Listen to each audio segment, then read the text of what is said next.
Hello' everyone, নমস্কাৰ খুলুমবাই পুনৰবাৰ মোৰ চেনেলটোতে আপোনালোকক সকলোকে স্বাগতম জনালোঁ। অন্য এটি ৰেচিপি লৈ মই পুনৰ উপস্থিত হৈছোঁ।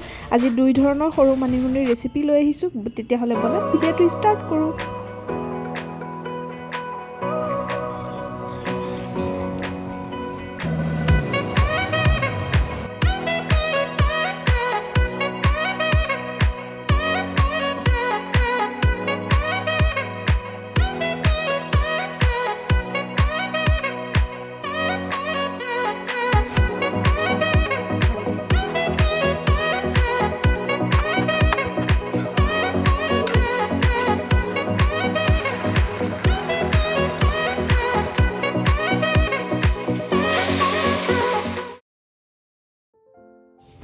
এয়া মই বনাবলৈ ৰেডি হৈছোঁ। কেৰাহীটো বহাই দিছোঁ আৰু মানিমুনিখিনি পৰিষ্কাৰকৈ মই ধুই বাছি কাটি লৈছোঁৱেই মিহি মিহিকৈ। তাৰপিছত এতিয়া বনাবলৈ ষ্টাৰ্ট কৰোঁ। তেতিয়াহ'লে ভিডিঅ'টো চাই গৈ থাকক কি ধৰণে বনাওঁ। দুই ধৰণৰ ৰেচিপি বনাম। ফাৰ্ষ্টতে মই মানিমুনিৰ চাটনিখনৰ কাৰণে ৰেডি কৰি ল'ম। অকণমান কেৰাহীটোত তেল দিলোঁ আৰু ইয়াতে মই এতিয়া যিখিনি চাটনিৰ কাৰণে ব্যৱহাৰ কৰিম, জলকীয়া, তাৰপিছতে আপোনাৰ নহৰু, পিঁয়াজ, সেইখিনি অলপমান ভাজি ল'ম। এতিয়া দিলোঁ নিমখ, কাৰণ যিবোৰ কেঁচা কেঁচা ভাৱ হয় সেইবোৰ যাবৰ কাৰণে এইখিনি অকণমান সময় ভাজি ল'ম। আৰু ইয়াতে মই কেঁচা হালধিও দিম, সেইখিনিও অকণমান ভাজি ল'ম। তো চাই গৈ থাকক।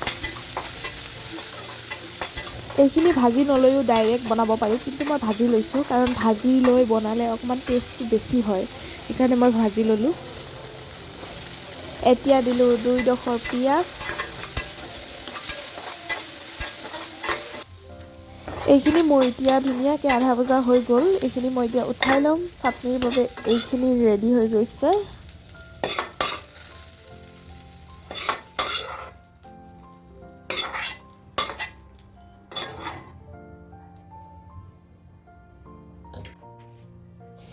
এই কেৰাহীটোতে পুনৰ এতিয়া মিঠাতেল দিম।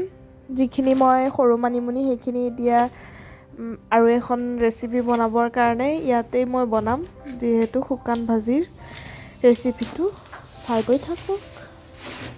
এতিয়া শুকান জলকীয়া 2টা ছিগি দিছোঁ না ভাঙি দিছোঁ চৰি। তাৰপিছতে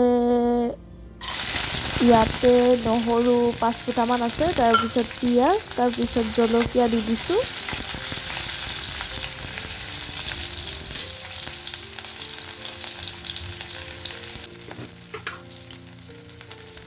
এতিয়া দিলোঁ মই নিমখখিনি আগেই দি দিলোঁ যিমান লাগে পৰিমাণৰ। তাৰপিছতে দিলোঁ এতিয়া হালধি,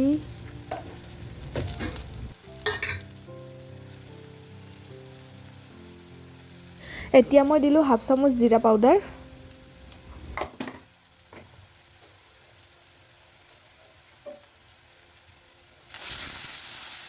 এতিয়া দিলোঁ মই আলুখিনি অকণমান ভাজি লোৱাৰ পিছত সৰু মানিমুনি কেইটা মই ইয়াতে দি দিম।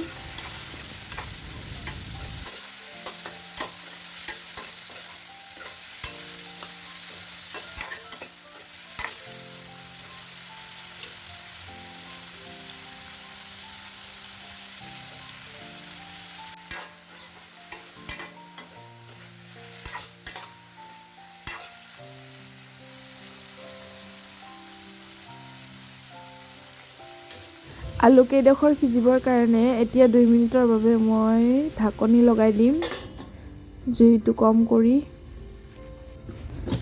তাৰপিছত খুলি চালোঁ।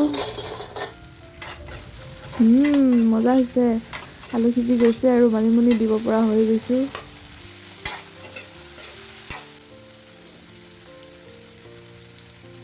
এতিয়া মই দি দিলোঁ সৰু মানিমুনি কাটি থোৱাবোৰ ধুনীয়াকৈ ইয়াতে।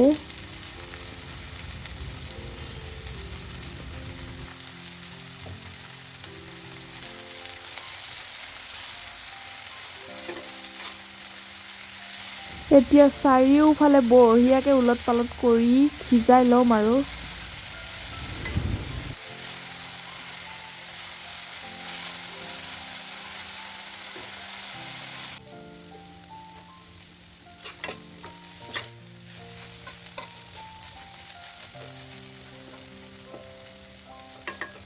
এতিয়া জুইটো কমাই অলপ 3 মিনিটৰ কাৰণে ঢাকনিখন লগাই দিওঁ এইখিনি কোমলিবৰ কাৰণে। আৰু এইখিনি এতিয়া মই যিহেতু সৰু মানিমুনিৰ চাটনি বনাম, কেঁচা চাটনি, তো এইখিনি মই কাটি থৈ দিয়াৰে অলপ থৈ দিছিলোঁ, এইখিনি এতিয়া গ্ৰাইণ্ডাৰটোত দি দিলোঁ।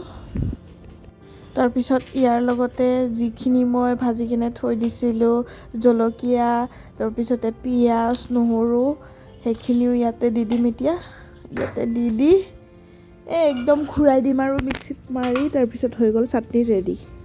চাই গৈ থাকক।